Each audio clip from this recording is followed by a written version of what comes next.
ఏంటన్నా election code అని చెప్పి సచివాలయం కట్టకుండా ఆపేశారా?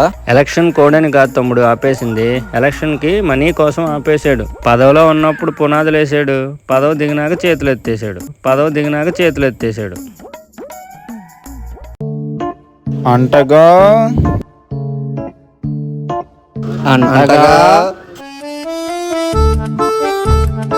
ఏంట్రా వాళ్ళు అంటగా అంటున్నారు? కాలేజీ వాళ్ళు ఫీజు కట్టలేదని పంపించేశారు, అందుకని వీళ్ళు అంటగా అని ఎగతాళి చేస్తున్నారు నన్ను. జగనన్న విద్యాదీవెన వస్తుంది కదరా. యాడేసాడు, మాకు మా సూపర్ సీనియర్లకు కూడా ఎత్తేసాడు. ఇప్పుడు నేను వెళ్ళి ఇంట్లో డబ్బులు తీసుకెళ్ళి కట్టాలి. విద్యాదీవెన గోవిందా గోవిందా. స్కామ్ 1992 కాకుండా ఇంకేమైనా స్కాములు జరిగాయా? రీసెంట్గానే జగనన్న స్కామ్ డిఎస్సి అని పెద్ద స్కామే చేసాడు. అప్లికేషన్ ఫీజు కట్టించుకుని ఎగ్జామ్ పెట్టలా, DSC exam.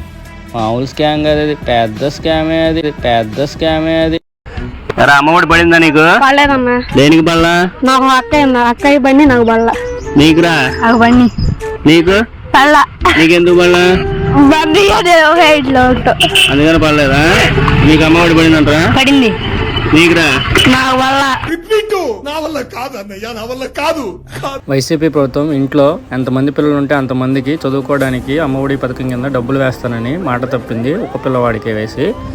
Janasena, TDP, BJP ఉమ్మడి ప్రభుత్వం మాత్రం ఇంట్లో ఎంతమంది పిల్లలు ఉంటే ప్రతి పిల్లవాడికి 15,000 రూపాయల చొప్పున అకౌంట్లో వేయడానికి సిద్ధమైంది. తప్పకుండా జనసేన, టీడీపీ, బీజేపీ కూటమికి ఓటేయండి.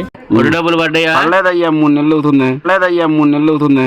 జగన్మోహన్ రెడ్డి వేసేదట్లేడు. ఏం చేయమంట? ఓటేయొద్దిక. ఎంతకు తెగించారా? నీకు పడ్డాయి ఒడి డబ్బులు? నాకు పడలా. ఎప్పుడు వేసే ఒడ్డు? 2 నెలలు అయింది. 2 నెలలు అయింది, డబ్బులు పడలా. మరి ఓటు కూడా వేయి మాకు. ఇంకా నేను ఎందుకు చేస్తాను? నీకు పడ్డాయి ఒడి డబ్బులు? ఎక్కడ కూడా కూలీలు కూడా రాష్ట్రంలో పని చేసుకుందామంటే డబ్బులు లేక తిన్నారు, ఇంటికి వచ్చి తిన్నారు చేస్తున్నారు. అది తిరణాలు, మా ఊరు తిరణాలు రాకముందే తిరణాలు చేస్తున్నారు ఎలాగొచ్చి. కొంచెం మా ఊరు తిరణాలు వచ్చే లోపల ఇరా బాబు 2 డబ్బులు.